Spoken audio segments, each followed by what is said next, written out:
아이고, 오늘도 고된 하루가 겨우 끝났구나. 저녁 안개가 골짜기를 타고 내려오던 날이었습니다. 못생기기로 소문난 처녀는 논바디를 마치고 텅 빈 지게를 지고 마을 어귀를 지나고 있었습니다. 그때였습니다. 아니, 저것은 구불진 오솔길 아래 누군가 쓰러져 있었습니다. 가까이 다가가니 젊은 사내가 온몸에 열이 오르고 숨결도 희미하였습니다. 모두 외면할 이 남자를 처녀는 망설임 없이 업었습니다. 살아야 합니다. 살아야 해요.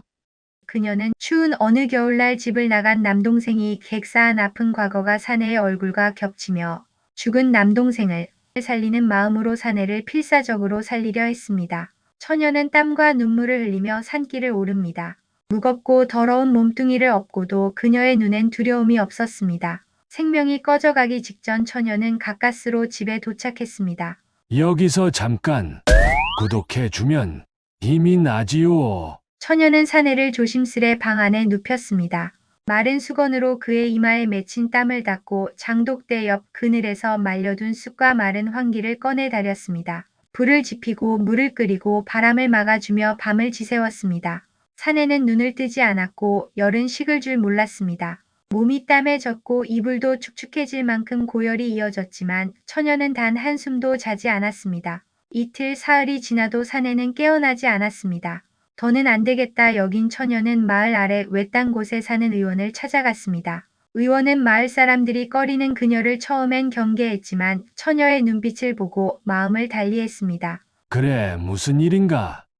아니, 수레에 웬 사내를 싣고 왔는가? 이 사람을 좀 살려주십시오. 제가 어디서든 일을 해서 의원비를 마련하겠습니다. 의원은 사내를 자기 집 안 채로 옮겨 치료하기 시작했습니다. 처녀는 그날 이후로 새벽이면 남의 밭에 나가 김을 메고 낮에는 행상 안 하게 짐을 들어주며 대가를 모았습니다. 숨 돌릴 틈도 없이 일한 품삯을 털어 의원에게 가져다 주었습니다. 아니, 자네 어머니 약값도 만만치 않을 것을 너무 무리하는 것 아닌가? 의원은 말렸지만 처녀는 손을 모아 말했습니다. 제가 할 수 있는 건 이것뿐입니다.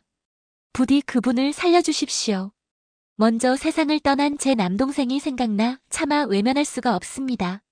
그날 밤 의원의 처마 밑 병상에 누워있던 사내는 희미한 의식 속에 그 말을 들었습니다. 낮은 목소리였지만 눈을 감은 채로도 느껴졌습니다. 누군지 몰라도 내 생명의 은인이구나. 내 꼭 은혜를 갚아야겠다. 며칠이 지나 도령은 의원의 손길 덕에 완연히 회복하였습니다. 몸을 일으킬 수 있게 된 그는 마을 사람들 몰래 처녀의 집을 찾아 나섰습니다. 초가 넘어 밭고랑을 따라 걸어가니 처녀는 허리를 굽혀 부지런히 콩을 따고 있었습니다. 땀에 젖은 얼굴, 터진 손바닥, 그럼에도 미소 지으며 일을 멈추지 않았습니다. 도령은 조용히 다가가 고개를 숙였습니다. 그대가 나를 살렸습니다. 고맙습니다. 처녀는 놀라 눈을 동그랗게 떴지만 곧 미소 지으며 말했습니다. 살아나셨다니 정말 다행입니다. 말은 짧았지만 그 안에 담긴 마음은 깊었습니다. 도령은 그날 이후 이따금 처녀의 집 앞을 맴돌았습니다. 처음엔 감사 인사를 전하려는 마음뿐이었지만 시간이 흐르며 그의 시선은 점점 깊어졌습니다. 처녀는 아침이면 산으로 약초를 캐러 가고 낮에는 남의 밭일을 하며 땀을 흘렸습니다. 해가 지면 땔감을 지고 돌아와 병든 홀어머니의 죽을 끓였습니다. 누구보다 부지런하고 성실하였으나 그녀의 삶은 늘 빠듯하였습니다. 사람들은 여전히 그녀를 도깨비년이라 부르며 흉보고 멀리하였지만 처녀는 그런 말들에 흔들리지 않고 묵묵히 제 할 일을 해나갔습니다. 도령은 처녀를 돕기 위해 장터에 나가 닥치는 대로 일을 하며 품삯을 벌었습니다. 또 겨울을 대비해 장작을 사다 마당에 쌓아두고 처녀 몰래 헛간 지붕을 손보았습니다. 그 모든 손길은 조용했지만 하나하나가 진심이었습니다. 그러던 어느 날 처녀는 자신이 따로 부탁하지 않았음에도 쌓인 장작과 수리된 지붕을 보고 어리둥절해 하였습니다. 마을 사람들이 도와줄 리 없는 현실에 그녀는 한참을 마당에 앉아 그 장작을 바라보았습니다. 어머니는 말없이 웃으며 세상에선 보기 드문 일이로다 하였고 처녀는 작게 고개를 끄덕였습니다. 그리고 어머니 약을 타러 의원에 갔다가 뜻밖의 소리를 들었습니다.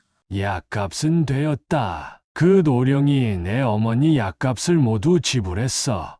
보아하니 장터에서 일을 닥치는 대로 하면서 내 장작도 마련하더구나. 도령은 멀리서 그 모습을 바라보며 조용히 마음을 다잡았습니다. 처녀는 눈물이 차올랐습니다. 누군가가 이렇게 자신을 도와준다는 것이 낯설고도 기쁘고 마음이 든든했습니다. 도령은 서서히 자신의 마음속에 무언가가 싹 틈을 느꼈습니다. 이 여인의 곁에서 무언가를 해주고 싶다는 설명할 수 없는 마음이 자신 안에 자라나고 있다는 것을 말입니다. 그는 매일 조금씩 더 가까이 다가가고 있었습니다. 아무도 알아채지 못하는 방식으로 그러나 누구보다 진심으로 말입니다. 가을볕이 기울던 날이었습니다. 도령은 장에 다녀오는 길에 마을 주막에 들렀습니다. 허기진 배를 달래려 들린 자리였지만 그곳에서 우연히 마을 사내들의 대화를 듣게 되었습니다. 그들은 막걸리 한 사발을 돌리며 웃고 떠들고 있었습니다. 그 못생긴 처자 아는가? 옛날에 서울서 혼산말 내려왔을 때 사내가 얼굴 한번 보고 도망쳤다지? 그 뒤론 누가 보쌈이라도 하려 들면 저주받는단 말까지 돌았지. 그게 벌써 몇 해 전 일이지 않나? 그 서울 도령도 쥐구멍에라도 숨고 싶었을 걸세. 그런 얼굴이 신부라고 나왔으니 그 말에 주막 안이 웃음으로 가득 찼습니다. 도령은 젓가락을 멈춘 채 얼굴빛을 감추려 했었습니다.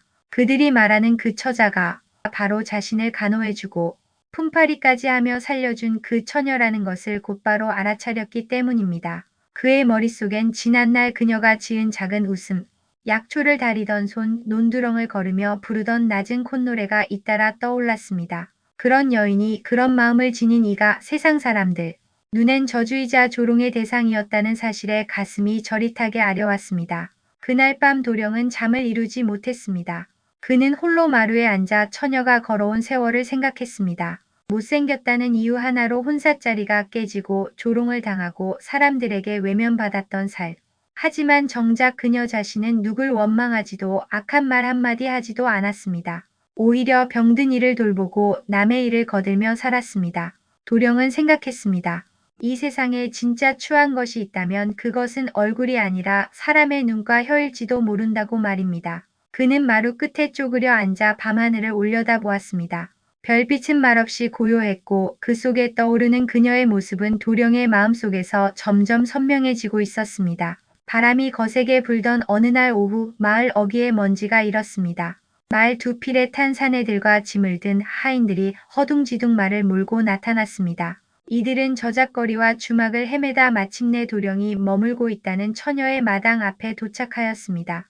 도련님, 이제야 찾았습니다. 하인 하나가 무릎을 꿇고 외쳤습니다. 갑작스러운 광경에 처녀는 쌀뜨물 그릇을 놓고 얼떨떨한 눈으로 도령을 바라보았습니다. 도령은 멋쩍은 얼굴로 하인들을 말리려 했지만 이미 마을 사람들은 하나둘 몰려들어 수군대기 시작했습니다. 아니, 서울 대감댁 도련님이란 말이냐? 그럼 저 처녀는 도련님을 홀렸단 말이냐?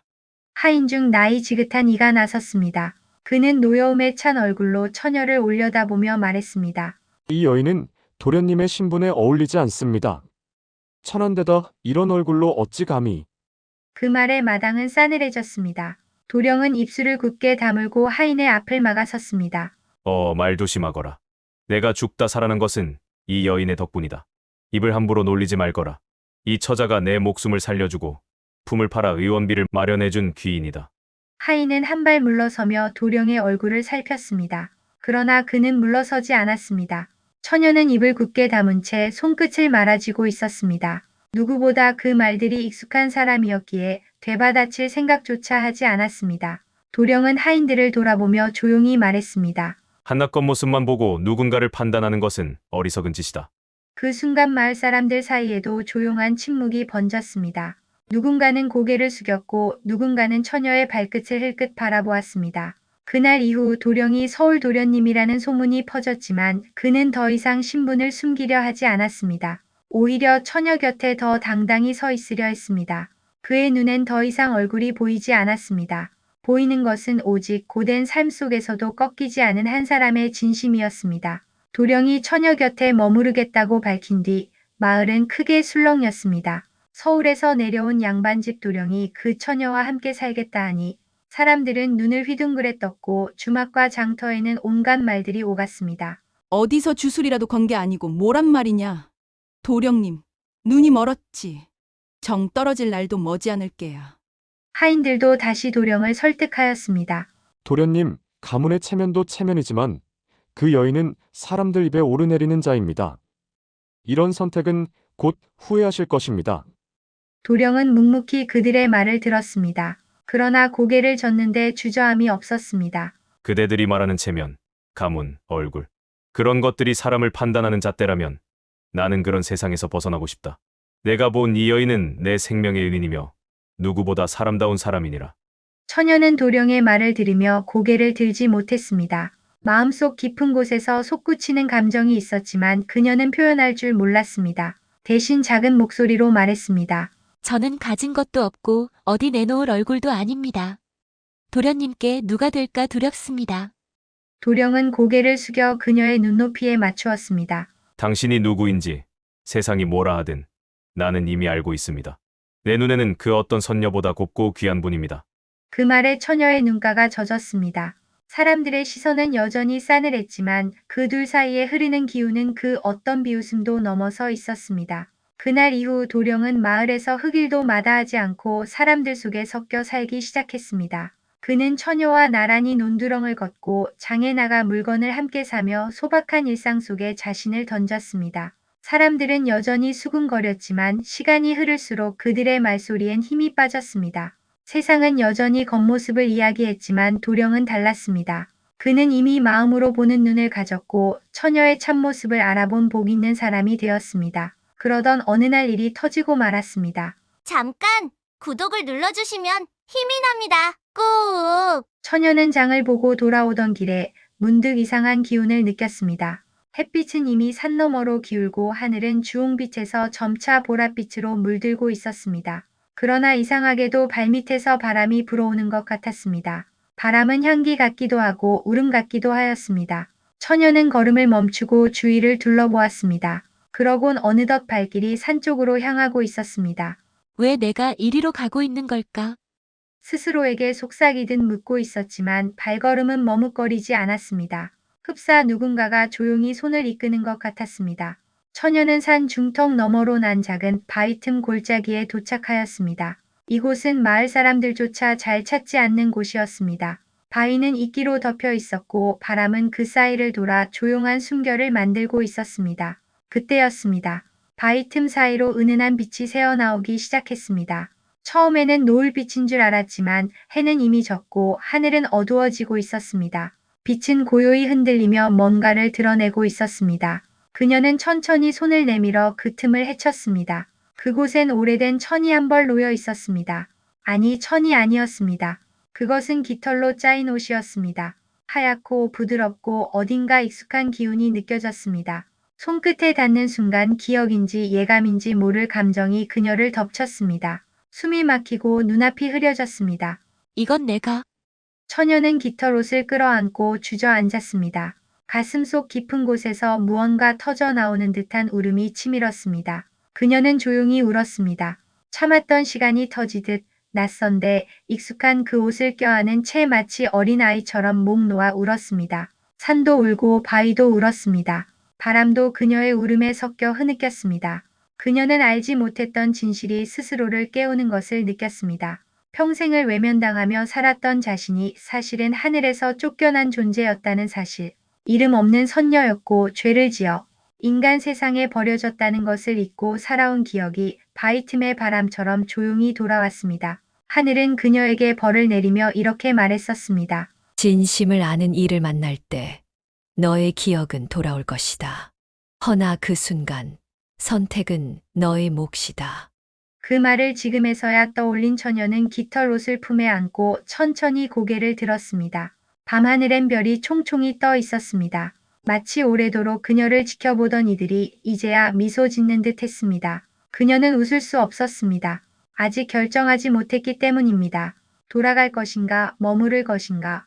깃털옷은 따스했고 하늘의 품을 느끼게 했지만 도령의 손길, 그의 눈빛, 그의 말들은 더 따뜻했습니다. 깃털옷은 날 수 있는 길이었지만 사랑은 땅에 뿌리 내리려는 힘이었습니다. 한참을 바위 옆에 앉아있던 처녀는 이내 천천히 일어났습니다. 옷자락을 털고 깃털옷을 다시 조심스럽게 접어 품에 넣었습니다. 발밑에서 부는 바람은 여전히 그녀를 재촉하지 않았습니다. 다만 말없이 그녀의 결정을 기다리는 듯 했습니다. 처녀는 길을 돌아 마을로 내려왔습니다. 멀리서 도령의 집에서 새어나오는 등불이 작은 점처럼 보였습니다. 그 불빛을 향해 걸으며 그녀는 조용히 속삭였습니다. 하늘은 멀고 당신은 가깝습니다. 그것은 선택을 앞둔 자의 고백이자 이미 마음이 향한 쪽을 따르는 이의 작은 다짐이었습니다. 처녀는 바람결을 따라 마을로 돌아왔습니다. 품 안에는 접어넣은 깃털옷이 조용히 숨쉬듯 안겨 있었습니다. 그녀는 아무 말 없이 그 옷을 장독대 뒤에 깊숙한 항아리 속에 감쌌습니다. 흙냄새, 장냄새 사이에 섞어두고 다시는 꺼내지 않을 듯 꼭꼭 덮었습니다. 선택을 해야 한다는 마음은 그녀를 조용히 조여왔지만 그녀는 아직 결정을 말로 꺼낼 수 없었습니다. 며칠이 지나도록 처녀는 예전처럼 일을 나가고 어머니를 돌보고 말수가 줄었습니다. 도령은 그런 그녀를 살피며 기다렸습니다. 조급한 눈빛은 없었지만 마음이 물결치듯 흔들리는 건 감출 수 없었습니다. 그날도 저녁 무렵 처녀는 평소보다 늦게 집에 돌아왔습니다. 어머니는 나무로 된 찬그릇을 만지작거리며 문 앞에 앉아 있었고 도령은 뜰 한가운데서 작은 연장을 깎고 있었습니다. 그녀가 나타나자 도령은 조용히 일어섰습니다. 말씀드릴 게 있습니다. 처녀는 그의 눈을 피하지 않았습니다. 그리고 한참 말없이 그를 바라보다가 고개를 끄덕였습니다. 두 사람은 장독대 너머의 뒷안으로 걸어갔습니다. 바람은 이마를 식혀주었고 달빛은 조용히 내려앉았습니다. 제게는 이름 없는 과거가 있습니다. 그녀의 첫마디는 낮았지만 명확했습니다. 저는 사실 하늘에서 내려온 선녀였습니다. 죄를 짓고 벌을 받아 인간 세상에 떨어졌습니다. 왜 그랬는지도 어떤 죄였는지도 잊은 채 이곳에서 살았습니다. 도령의 눈빛이 흔들렸습니다. 그러나 그녀는 떨지 않았습니다. 조용히 마치 오랜 침묵을 해소하듯 고백을 이어갔습니다. 하늘은 제게 말했습니다. 진심을 아는 이를 만나면 기억은 돌아오고 다시 하늘로 갈 수 있다. 그러나 그 순간 선택은 너의 몫이다. 저는 얼마 전 깃털옷을 다시 찾았습니다. 처녀는 천천히 품을 열어 낡은 보자기를 꺼냈고 그 안엔 하얀 깃털이 살며시 고개를 내밀었습니다. 도령은 그것을 바라보며 숨을 죽였습니다. 아름답고도 낯선 빛깔이었습니다. 인간의 것이 아님을 누구나 알아볼 수 있을 만큼 신비한 기운이 스며 있었습니다. 이 옷을 입으면 하늘로 돌아갈 수 있습니다. 모든 고통, 조롱, 상처도 사라질 것입니다. 그러나 처녀는 고개를 들고 도령을 바라보았습니다. 그 눈동자엔 눈물 한 방울이 맺혀 있었습니다. 슬픔 때문이 아니었습니다. 삶을 다시 선택하는 순간이었기에 눈물은 오히려 따뜻한 것이었습니다. 그러나 저는 당신 곁에 머무르고 싶습니다. 얼굴이 아닌 마음을 본 당신 덕에 제가 사람이 될 수 있었습니다. 선녀로 돌아가는 대신 한 사람으로서 살아가고 싶습니다. 당신과 함께요. 말을 마친 처녀는 깃털옷을 다시 보자기에 감쌌습니다. 그리고 장작더미 사이에 불씨를 꺼냈습니다. 도령은 막아서지 않았습니다. 그녀의 선택을 그의 온 마음으로 받아들이고 싶었습니다. 깃털옷은 불길 속에서 천천히 타올랐습니다. 이내 하얀 연기가 밤하늘로 피어오르고 그 끝엔 별 하나가 반짝였습니다. 두 사람은 서로를 바라보았습니다. 말은 없었습니다. 그러나 그 침묵 속에 세상에 어떤 언약보다 깊은 맹세가 있었습니다. 그날 밤 마을에는 이슬이 많이 내렸습니다. 그리고 두 사람의 문 앞엔 하얀 깃털 하나가 조용히 내려앉아 있었습니다. 바람 한 점 없는 날이었지만 깃털은 가볍게 춤추며 땅 위에 닿았습니다. 그것은 아마도 하늘이 내린 마지막 인사였을지도 모릅니다. 깃털옷이 사라진 그날 이후 두 사람은 마을을 조용히 떠났습니다. 소문이 퍼지기 전에, 더 이상 시선에 시달리기 전에 서로의 삶을 온전히 지키기 위해서였습니다. 그들은 산 너머 작은 들판에 움막을 짓고 함께 땅을 일구며 살아가기 시작했습니다. 세간에는 그들이 어디로 갔는지 모르는 이들이 많았으나 시간이 흐를수록 입에서 입으로 이런 말이 돌기 시작했습니다. 못생긴 처녀와 함께 떠난 그 도령, 못난이 얼굴이 점점 펴지더니 이뻐지더라. 그 부부가 가는 길, 하는 일마다 명당이 되고 복이 되더라. 실제로 그들이 옮겨간 들판은 해마다 풍년이 들었고 눈에는 가뭄에도 물이 마르지 않았습니다. 처녀는 아이를 낳았고 아이는 자라 지혜롭고 따뜻한 성품으로 마을 사람들에게 존경받았습니다. 그 아이가 장성해 고을의 큰 자리를 맡았을 때 사람들은 이렇게 불렀습니다. 하늘이 내린 복자라고 말입니다. 후손들은 대대로 넉넉하고 평온한 삶을 누렸습니다. 누구도 눈에 보이는 것만으로 사람을 판단하지 않았고 서로의 마음을 들여다보는 법을 가르쳤습니다. 비석엔 이렇게 적혀 있었습니다. 복은 얼굴이 아니라 마음에서 난다. 그 비석 아래 매해 첫눈이 내리는 날이면 하얀 깃털 하나가 어김없이 내려앉았습니다. 누구는 새의 것이라 했고 누구는 전설이라 웃었지만 사람들은 알고 있었습니다. 그 깃털은 다름 아닌 못생긴 선녀가 남긴 인사였음을. 그녀의 얼굴은 세상이 조롱했지만 그녀의 마음은 하늘조차 고개 숙인 진짜 선녀였습니다. 그리고 그녀를 알아본 그 도령, 그의 선택은 한 가문뿐 아니라 한 마을의 운명을 바꾸었습니다. 이 이야기는 오래도록 전해졌고 사람들은 누군가 못생겼다고 수군거릴 때마다 이렇게 덧붙였습니다. 그래도 혹시 몰라. 선녀일지도 모르잖아. 잠깐. 가기 전에 구독 한번 눌러주시라요.